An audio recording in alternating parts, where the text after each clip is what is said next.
மதுரையில் பாருங்க, மதுரையில் நடந்த நிகழ்வு உங்களுக்கு அத்தனை பேருக்கு தெரியும். 200 கோடி இந்த வரி வருவாயில மட்டும் ஊழல் செஞ்சிருக்கிறாங்க. அந்த சேர்மனு, அந்த மாநகராட்சி மேயரை இதுவரைக்கும் நடவடிக்கை எடுக்கல. அந்த மேயருடைய கணவரை கைது செய்யப்பட்டு சிறையில் இருக்கிறார்.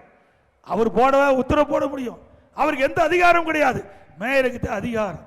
ஆனா மேயருக்கு எந்தவித நடவடிக்கை எடுக்கல.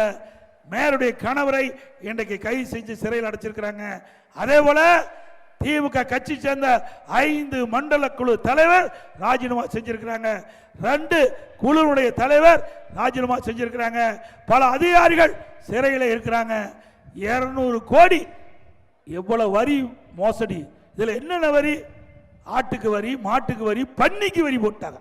பன்னி வரி கூட ஊழல் செய்த அரசாங்கம் திமுக அரசாங்கம், அதை கூட விட்டு வைக்கல. இப்படி மதுரையில் வரி மேல் வரி போட்டு மக்களுடைய பணங்களை சுரண்டி 200 கோடி ஊழல் செஞ்சிருக்கிறீங்க. அங்க மட்டும் இல்ல, திண்டுக்கல்ல 4.5 கோடி அங்க ஊழல் அதிகாரிகள் சிறையில் இருக்கிறாங்க.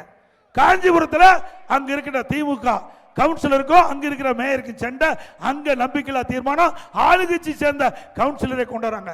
திருநெல்வேலியில அங்க பிரச்சனை, அங்க மேயருக்கு கவுன்சிலருக்கும் பிரச்சனை, மேயரை மாற்ற வேணும். அதே மாதிரி கோயம்புத்தூர்ல ஆளுங்கட்சியில் இருக்கிற கவுன்சிலருக்கும் மேயருக்கும் பிரச்சனை. எதுல? பங்கு பிரிப்பதில் பிரச்சனை. ஆக இப்படி ஊழல் நிறைந்த அரசாங்கம் தொடர வேண்டுமா? சொல்லுங்க, தொடர வேண்டுமா?